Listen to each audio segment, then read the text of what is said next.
বিয়েবাড়িতে বিভিন্ন রকমের আকর্ষণের মধ্যে এই জিনিসটা কিন্তু আমার কাছে ভালো লাগে, যখন ওয়েটাররা খাবার নিয়ে ওয়েট করে সবাইকে সার্ভ করবে এবং সবাই টেবিলে বসে যায়, মোটামুটি একটা খাবারের আয়োজন শুরু হয়ে যায়।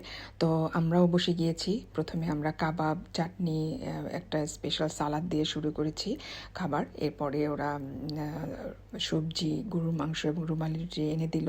খুব মজা ছিল, এটাই ভাল লাগছিল খেতে এবং খুবই মজা করে আমরা খাচ্ছিলাম। সেই সাথে ছিল কাচ্চি।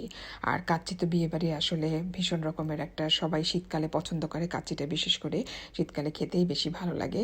সেই সাথে ছিল রোস্ট। তো খুব মজার মজার আইটেম, খেতে ভালোই লাগছিল এবং গরম গরম বেশ মজাদার খাবার সব কিছু। এবং সেই সাথে ছিল জর্দা, যেটা আমার কাছে খুবই ভালো লাগে, এবং সাথে ছিল গোলাপ জামুন। তো সব মিলিয়ে বিয়ের অনুষ্ঠানটা বেশ ভালোই লেগেছে। অনেক অনেক মানুষ ছিল, খুব সুন্দর একটা ভেন্যু ছিল, বিজেপি ব্যাংকুয়েট হল। বেশ ভালো লেগেছে, এই প্রথমেই আমি ওখানে গিয়েছি এবং খুব সুন্দর করে সাজানো গোছানো ছিল, আর ওদের পানের সেকশনটা ছিল খুব অসাধারণ। তো সব মিলিয়ে সন্ধ্যাটাকে বেশ ভালোই কেটেছে।